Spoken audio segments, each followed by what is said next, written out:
Look at this mess. This is completely unacceptable, and so is your attitude. The whole office went dead silent, like someone had yanked the plug out of reality. You could practically hear the fluorescent lights buzzing above as Melissa stood there, finger pointed straight at Evan's chest, her voice cracking through the room like a whip. "Maybe if you use that brain of yours," she snapped it, "we wouldn't be behind on this project." Papers flew from her hand and landed at his feet. Everyone froze. Some stared at their screens, pretending to work. Others glanced at each other with those wide, uncomfortable eyes that say, "Damn. She really went there?" And Evan? He just stood there. Not angry, not defensive. Just quiet. His hands trembled a little, but his eyes, stormy, steady, so heartbreakingly calm, never left hers. He didn't say a word. And that silence, it made her even louder. Nobody knew that behind that quiet, behind that stillness, he held something that was about to flip the entire building upside down. Evan Cole wasn't the guy people noticed. He walked softly, spoke softly and honestly, lived softly, the kind of man who'd hold the door for everyone even if they didn't say thank you, the kind of man who'd stay late to help someone else finish their work, even if he was exhausted.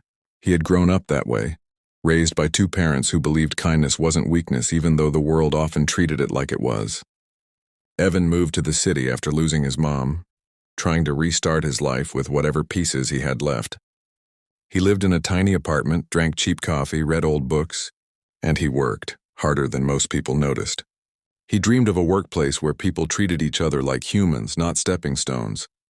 But dreams feel far away when you spend your days walking on eggshells around someone like Melissa Clark. Melissa, she was something else. The kind of boss who walked like her heels were weapons. Everyone stiffened when she entered a room. She loved power the way some people love dessert. She consumed it. Loudly, dramatically, and aggressively. The office itself mirrored her energy. Tense shoulders, fake smiles, whispered conversations that shut off the second she got close. You know that feeling of constantly bracing for impact? Like waiting for a storm you can't escape? That was every hallway, every morning, every meeting. And she especially had it out for Evan. Maybe because he never fought back. Maybe because his quiet made her feel louder. Or maybe because she saw something gentle in him that reminded her of everything she didn't want to be. The conflict had been brewing for months. Little jabs here and there. "Evan, can you keep up? Evan, maybe this job is too much for you."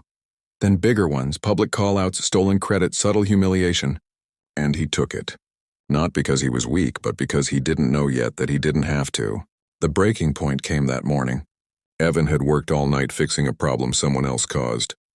He was exhausted, pale, running on nothing but cheap gas station coffee. When Melissa strutted in and saw one tiny formatting mistake, something meaningless, she exploded. "Stand up," she ordered like he was a kid. And he did, even though his legs shook. She dragged him into the center of the office, tore into him, her voice echoing against the glass. People watched. Some flinched. Some kept filming quietly. Evan's heart was cracking open right there in front of everyone.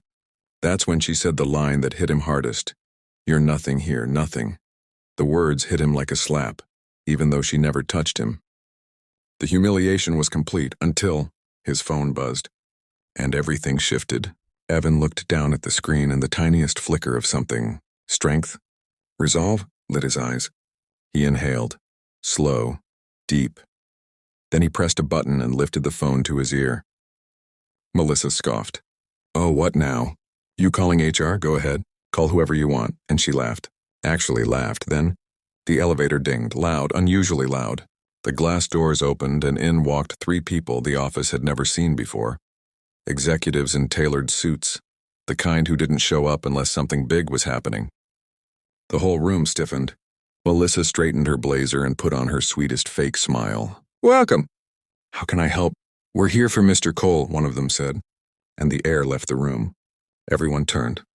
Melissa blinked. "Mr. Who?" Evan stepped forward, quietly sliding his phone into his pocket. "Me," he said softly. The lead executive shook his hand like he was greeting a friend, not an employee. "We're grateful you finally called. The board has been waiting to meet you in person." Someone gasped, loud. Melissa stared, confused, scared. "Wait, the board?" The executive nodded. "Mr. Cole is the primary investor who completed last quarter's acquisition. This is his company now. Silence. Thick enough to choke on. Melissa's face dropped entirely. No, that's not. He's just... Evan met her eyes with a quiet strength she didn't expect. You said I was nothing. His voice didn't shake. Hers did. I'm not. Everything reversed in seconds. She backed up as the executive stepped beside Evan. Ms. Clark, he said, no emotion in his tone. You're relieved of your position.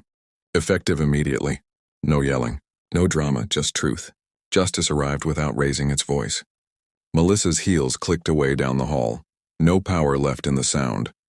The office felt lighter instantly, like someone opened a window. People slowly walked up to Evan, some apologizing, some thanking him, all relieved.